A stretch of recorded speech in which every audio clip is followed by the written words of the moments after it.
रोमपाद के का जो पुत्र ऋष्य श्रृंग महर्षि श्रृंगी ऋषि की कृपा से हुआ था, उस पुत्र का नाम चतुरंग हुआ। चतुरंग का पृथुलाक्ष हुआ और पृथुलाक्ष के बृहद्रथ हुए। बृहत्कर्मा और बृहद्भानु 3 पुत्र हुए। बृहद्रथ का पुत्र बृहन्मना हुआ। बृहन्मना का पुत्र जयद्रथ हुआ।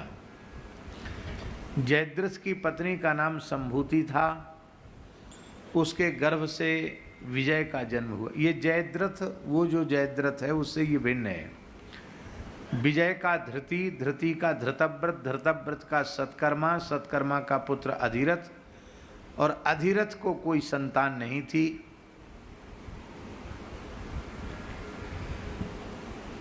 उसने देखा कि पिटारी में बहता हुआ एक नन्हा सा शिशु जा रहा है। वही कौंतेय कर्ण था, कानीन कर्ण था।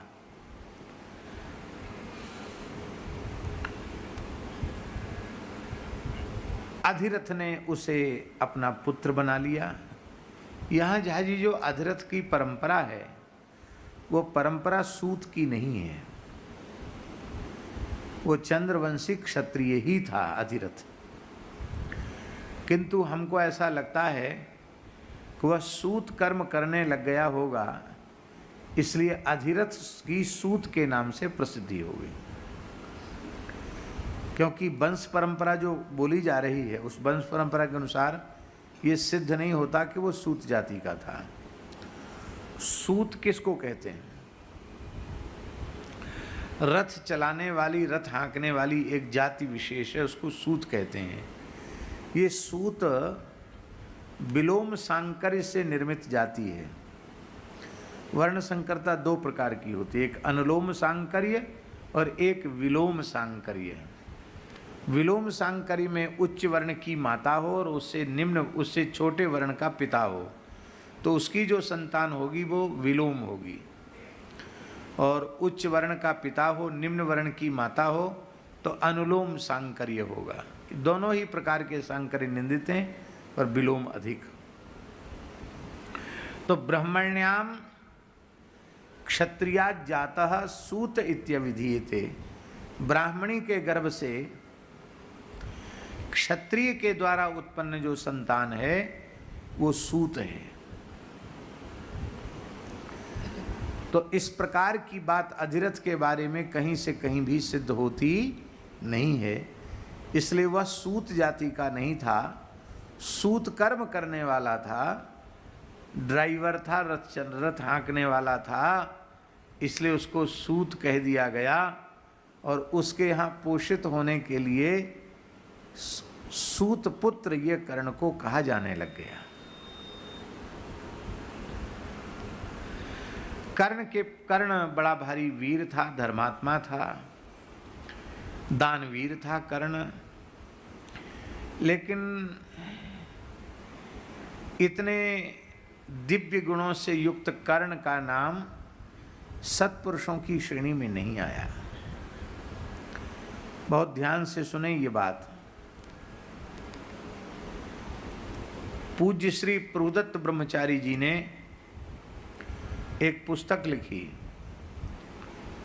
उस पुस्तक का नाम है महात्मा कर्ण। क्या नाम है? महात्मा कर्ण। बहुत अद्भुत लिखा है ब्रह्मचारी जी ने महात्मा कर्ण ये पुस्तक। ब्रह्मचारी जी की लेखनी तो ब्रह्मचारी जी के जैसी ही थी। पढ़ने योग्य है पुस्तक महात्मा कर्ण। और भी कई साहित्यकारों ने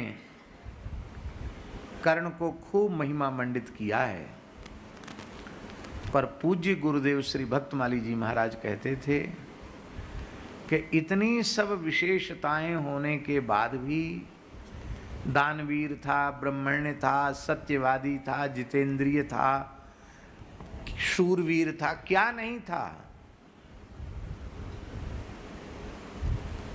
बहुत से गुण उसमें थे। पर महाराज जी कहते थे, पंडित जी कर्ण के सारे गुणों पर पानी फिर गया। क्यों फिर गया? क्योंकि यह जानते हुए भी कि द्रौपदी महासती याज्ञसेनी अयोनिजा है, केवल अपने दुष्ट मित्र दुर्योधन दुशासन आदि को प्रसन्न करने के लिए कर्ण ने भरी सभा में द्रौपदी का तिरस्कार किया और उसे वेश्या कहा।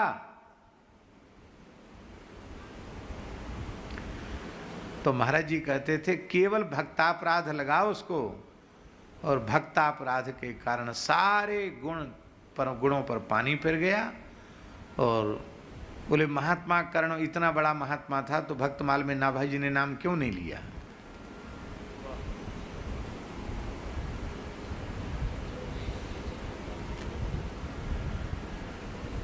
भक्तों के विरोधी के पक्ष में जाकर खड़ा हो गया। आप कहते कि कर्ण कृतज्ञ था दुर्योधन के प्रति कि इन्होंने ही हमको सम्मान दिया, इन्होंने हमारा साथ दिया। तो क्या कर्ण का यह कर्तव्य नहीं था कि यदि दुर्योधन मुझे अपना मित्र मानता है तो कुपथ निवार सुपंथ चलावा, कुपथ निवार सुपंथ चलावा, गुण प्रगटे अवगुण दुरावा, गुण प्रगटे अवगुण दुरावा।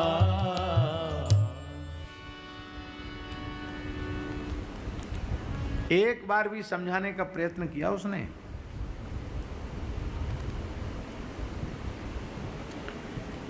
एकदम आंख मूंद कर दुर्योधन का समर्थन किया, और समर्थन से हुआ क्या लाभ?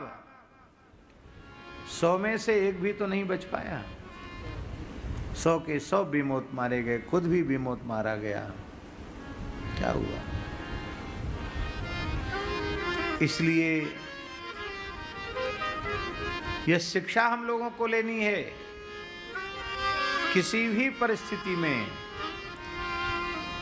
भक्त विरोधी, ब्राह्मण विरोधी, वेदादि शास्त्र विरोधी, गौ विरोधी, गुरु विरोधी, संत विरोधी, चाहे जितने बड़े से बड़े क्यों न हो, उनके पक्ष में हमको खड़े नहीं होना है।